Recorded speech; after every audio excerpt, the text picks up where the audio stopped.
We think we know the story of ancient Egypt, right? The pyramids, the mummies, the golden treasures. But what if I told you there's a massive chapter of that story, a really important one, that was almost completely torn out of the history books? Seriously, close your eyes for a second. Picture a pharaoh.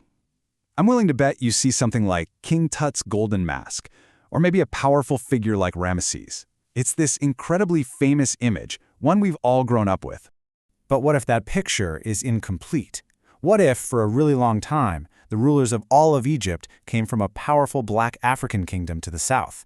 A dynasty that didn't just conquer Egypt, but actually saved it from falling apart, only to be almost totally forgotten. Yeah, that's what we're digging into today. We're talking about Egypt's other pharaohs. And trust me, their story is every bit as epic as the one we think we already know. Okay, so look at the names on the left. Tutankhamun, Ramesses, Cleopatra. These are household names, right? They're the rock stars of ancient history. But now look at the names on the right. Piye, Shabaka, Taharqa. Ever heard of them? Probably not. And yet these guys were pharaohs who ruled a massive empire. So the big question is, where did they come from?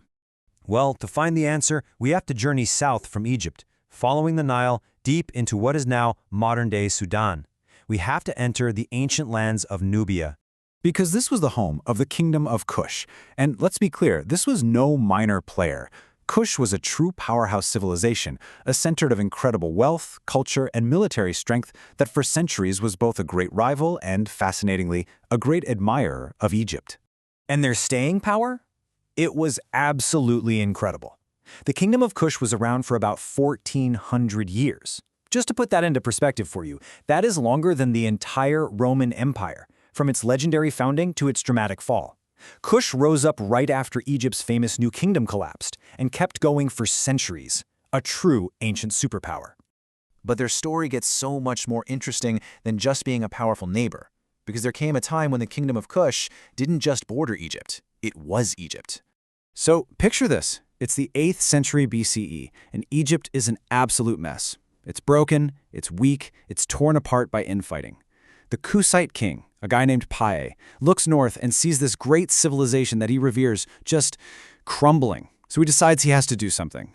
He marches his army north, and he conquers all of Egypt. But here's the twist. In his eyes, he wasn't some foreign invader. He saw himself as a unifier, a restorer. The Kushite kings took over and they established Egypt's 25th dynasty. They became the Black Pharaohs. And this is the part that is so crucial to understand. They didn't try to change the culture. In fact, they believed they were more Egyptian than the Egyptians. They saw themselves as the true guardians of those ancient traditions. They're the ones who revived the practice of building pyramids for their dead. Actually, there are more pyramids in Sudan today than in Egypt, and it's because of them. They poured money into restoring these beautiful ancient temples and brought unity back to a broken land. And this wasn't just some brief moment. For nearly 100 years, they ruled over a reunited Egypt. It was a golden age, an entire dynasty of powerful pharaohs whose legacy should be as solid as the pyramids they built. Which, of course, brings us to the real mystery here. If they were so important, so powerful, why have most of us never even heard their names? This quote really just says it all, doesn't it? The Kushite pharaohs didn't just fade from memory. Their story was deliberately suppressed. It was erased. So how in the world does that happen? Well, it was kind of a perfect storm. First, after the Kushites were pushed out, the new Egyptian rulers basically went on a PR campaign to scrub them from the official record, to make their own rules seem more legit. Then, centuries later, when the first European archaeologists showed up, they brought their own biases with them. They just refused to believe that a black African civilization could have been responsible for so much greatness, so they literally misinterpreted the evidence they were digging up.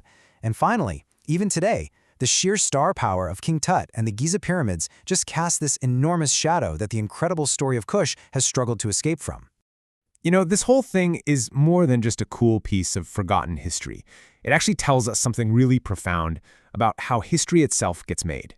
Because when you boil it all down, that's the big lesson from the Kingdom of Kush. History isn't just a factual account of what happened. It's a story, and it matters who gets to hold the pen. The Kushite legacy was buried, not because it wasn't magnificent, but because it didn't fit the narrative that others wanted to tell. And that leaves us with a pretty mind-blowing question to chew on. The fact that we're rediscovering these Black Pharaohs is proof that the book of history is never truly finished. There are whole chapters, maybe even entire volumes, that have been lost or ignored, just waiting for someone to turn the page. Makes you wonder, what else is out there?